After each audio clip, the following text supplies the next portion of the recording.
Assim como você, eu também tinha muita dificuldade em manter relacionamentos. Pra piorar, eu não sabia qual o motivo deles sempre darem errado. Mudei esse jogo e hoje sou casado e tenho um ótimo relacionamento. Peguei todo esse conhecimento e coloquei no Clube TDAH em ação por um valor muito acessível. Confere no primeiro link da descrição. Então, Exatamente. quando a gente fala de crítica, essas coisas, principalmente... É porque a gente que tem TDAH, nós temos uma sensibilidade muito grande à rejeição.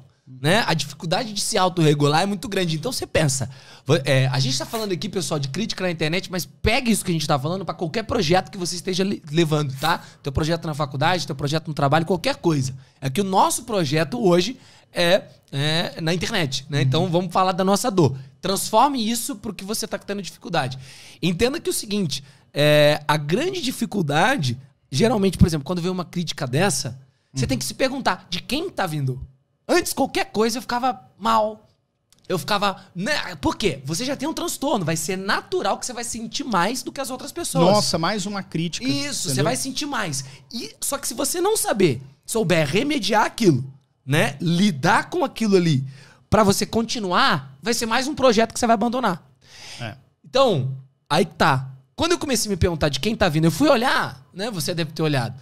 Eram pessoas que criticavam, sabe o quê? O jeito que o Simon fala. Criticavam que o Simon tem uma personalidade forte. Se eu não gostei, eu falo, não gostei, né? Aprendi a remediar um pouco isso, a gente vai desenvolvendo. Mas eu comecei a perceber que as pessoas, elas criticavam não o trabalho, mas a forma que o Simon fazia o trabalho. A personalidade do Simon. E aí a gente volta lá atrás, no Simon na infância. No Simon que tinha personalidade forte, mas tentava se colocar dentro do manual. E eu falei assim, dessa vez, eu não vou permitir que me coloquem dentro do manual, dentro de um protocolo, para que eu tenha que seguir. E isso não é fácil. Claro que porque não. a gente está habituado a tentar agradar. Isso tem a ver com a neurociência, né? As conexões cerebrais. Então, quando você começa a sua vida acreditando que o caminho é você estar sempre se ajustando aos outros, você carrega esse comportamento previsível o resto da vida. Então você tem que tomar cuidado com isso. Então muitas vezes você adulto, você recebe crítica de um Zé Mané, no seu emprego, uma pessoa até invejosa. Exato. Sua roupa tá feia. Foda-se, velho. Te catar, vai procurar o que fazer. Então eu falei assim, as críticas estão vindo porque o Simon, na realidade, tem uma personalidade forte. E aqui que tá. Chuchu não incomoda, porque chuchu é sem sal, porra. Você tá entendendo? Então eu falei assim, quer saber? Dane-se. Eu vou continuar tendo a minha personalidade do jeito que é. Vão poder criticar a minha forma de falar, o meu jeito de ser, minha forma de se vestir, mas não vão criticar o conteúdo que eu entrego. E é o que acontece com você também. Não é verdade? Então isso que fez a gente crescer, né? Dentro da internet, atingir as pessoas que a gente atinge e fazer o trabalho que a gente faz. Entendi. Eu sempre me pergunto, quem é a pessoa? Se pergunte quem é a pessoa. Tá? Ela é relevante pra você? Exato. Ela Leve tem um referencial. Não dá. E aí uma coisa que eu quero completar aqui é o seguinte. A gente tá falando aqui de terceiros, né? Geralmente pessoas que não têm, nunca... Isso. Que surgem na sua vida, assim, de repente, fez uma crítica e some. Entendeu? Isso. Meu, e outra coisa, se você tiver na internet, bloqueie, dane-se. Bloqueia, velho. Eu bloqueei uma galera, tô nem aí. Tem gente que faz o seguinte, tem gente que é da internet, gente até que talvez você conheça, pessoal grande aí que faz o seguinte, por exemplo, receber uma crítica, a pessoa printa a crítica e coloca nos stories. Às vezes até borra. Ou então deixa o arroba da pessoa e fala assim, olha, esse fulano falou que, sei lá, minha voz é muito alta. Nossa, que absurdo. Sei o quê. Pô, cria um textão. Brother, bloqueia. Às vezes o cara só queria atenção, o cara queria ganhar seguidor, aqui tá um processo que eu vou falar. Eu não tenho vergonha de falar, eu já fiz isso. Aí você fala, sabe por que você não faz hoje? Simples. Porque olha só, isso que o Yuri falou é exatamente isso. Muita gente vem querendo ter palco. E outra... É aquela velha história. Geralmente quem tá na arquibancada taca a pedra, porque não tá lá matando o leão. Velho, se o Yuri, que é normal, cometer alguma falha, ou eu cometer uma falha, meu amigo, eu vou chegar no inbox do Yuri, eu vou falar com ele. Por quê? Porque a gente sabe o que é guerrear, a gente sabe o que tá lá, não é verdade? É verdade. Então, pô, é natural. O ser humano, ele vai ser inconstante, ele vai falhar, né? Agora, quem quer fazer isso e jogar são pessoas que querem atenção. São pessoas que, né? Então, assim, eu já fiz isso que você falou. Só que era o Simon de 2 anos atrás completamente imaturo. E aqui que tá uma coisa que eu vou falar pra vocês. Não tenha vergonha de errar, de falhar e de continuar. Porque se hoje eu tenho a maturidade que eu tenho, eu aprendi fazendo, eu aprendi cometendo erro. Eu tava vindo hoje no Uber, né? E vim trocando ideia com o cara. E aí o cara falou uma frase pra mim que eu falei assim, caraca, mano...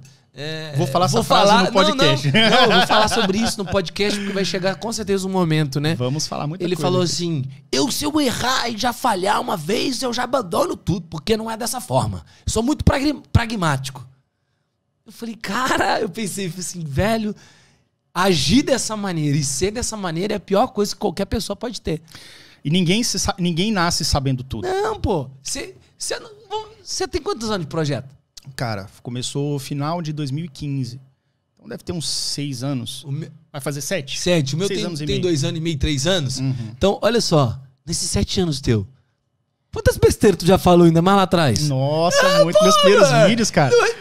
O meu primeiro vídeo é assim. Eu falei assim, oi, tudo bom? Eu sou Yuri. Com a voz assim toda... Quantas besteiras? Robótica, não sei o quê. Cara, aí que tá. As pessoas que hoje você vê que tá lá em cima, elas não nasceram lá em cima.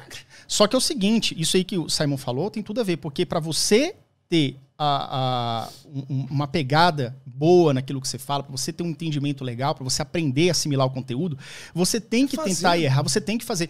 Então o TDAH, muitas vezes ele assimila, ele tem um medo de errar, porque ele tem medo da crítica, ele tem medo de não ser amado, de ser rejeitado. Mas é justamente o seu erro e a sua perseverança é que faz você continuar e você se superar. E uma coisa, a grande real, e aqui tem tudo a ver com o que você me perguntou. A galera fala assim, esse papo vai ser interessante, né? Porque a gente vai dando umas voltas e vai voltando. Dois TDAH. Você perguntou da infância com família e nós fomos para um outro caminho aqui, né? Mas só pra gente complementar. A grande real é o que acontece. É muito bom, Yuri. Vamos imaginar o seguinte? Vamos imaginar quando eu comecei a pesquisar sobre TDAH, eu percebi que não tinha ninguém que falava sobre TDAH adulto, tá? E eu sei que eu sou bom de comunicação. Não vou negar. Sempre soube, porque todo mundo falava. Até porque eu já tinha sido, na época que eu comecei a falar, já tinha sido candidato a vereador na minha cidade, vamos falar sobre isso. Eu era o cara que apresentava trabalho. Eu sempre fui bom de comunicação. Então, quando eu tive a ideia, vou criar um canal parecido com o do Yuri, tá? Só que, com a diferença, pra gente grande, pra adulto, eu poderia conviver com a ideia de que, se eu tivesse feito, teria dado certo. Aí eu ia olhar o Yuri é diferente de mim. O Yuri fala pausado, o Yuri é mais tranquilo, fala bem, mas é diferente. Eu ia olhar o Yuri e falar assim, olha lá, ele não é tão bom como eu, e olha ali, ó, deu certo. Só que eu não teria feito, por quê? Porque é muito mais fácil conviver com a ideia de que se eu tivesse feito tinha dado certo, do que eu tentar e ver que não sou tão bom quanto eu imaginava. Que quando eu tento e eu vejo que eu recebo uma crítica, que eu falo muito alto como aconteceu e eu tive que ajustar, que eu interrompo as pessoas, como estou melhorando, é difícil você conviver com a ideia de que você não é tão bom quanto você achava que era. Então é mais fácil você ficar no campo imaginando, puxa, se eu tivesse feito ia ser muito bom. E aí acontece aquela velha situação, né? Tá passando o carro do ovo carro aqui. Da pamonha. O carro da pamonha. Ei! Dá já, ele vai embora. Vamos lá. Foi do que eu tava falando? Volta. Então é mais fácil eu conviver com a ideia de que se eu tivesse feito, ele vai embora. Se eu tivesse feito, eu teria dado certo. Né? E aí o que acontece? Eu coloco desculpa por não ter tempo, por ter um transtorno. Eu tenho TDAH.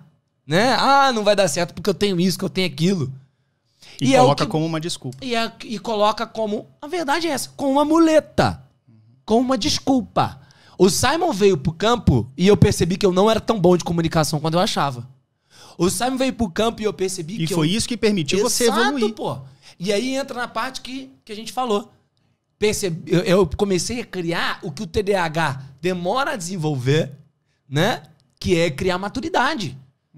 Na formação, né, biológica, vamos fazer, a gente tem um atraso, um delay. Tem um delay. Né, em criar maturidade. Mas se a gente trouxer isso pra treta do dia a dia, é quando você tá lá no teu dia a dia, falhando, errando, atrasando a tua conta de luz, perdendo um emprego, né? Deixando a prova passar na faculdade, sendo irresponsável. E eu vou falar, eu abandonei 3 faculdades. Meu amigo, as 3 faculdades que eu abandonei, claro, teve o viés do TDAH, óbvio. Só que teve muita irresponsabilidade, sim. Que agora, com 28 anos de idade, e com tudo que eu passei, eu tenho maturidade para não deixar acontecer. Pergunta se nessa semana de prova da faculdade, Meu amigo, eu gabaritei tudo que eu tinha que gabaritar. Estudei pra cacete. Olha que interessante, eu tenho TDAH. Continuo com o mesmo transtorno. Mas foi importante você entrar na prática para você falhar e perceber que o caminho não era esse, ou mudar um pouco. E maturidade tem a ver com isso. Sim. Maturidade é eu me colocar em situações que vão me trazer desconforto por decisão própria. Não, cara, vai ser ruim. Porra, vai estar lá no podcast com o Yuri, vai me incomodar, vai me trazer ansiedade, eu posso gaguejar, eu posso falhar, a galera pode tacar pedra em mim, beleza. Mas eu vou me colocar lá, vou lidar com isso. E aqui que tá, vou me regular lá. E se não me regular, vou aprender com aquilo por decisão própria. Só que aí você, muitas vezes a gente faz o quê? Por ter medo de não agradar, por ter medo de falhar, o que você faz? Você não faz. E aí tu não cria maturidade. Tu vira um mimizento.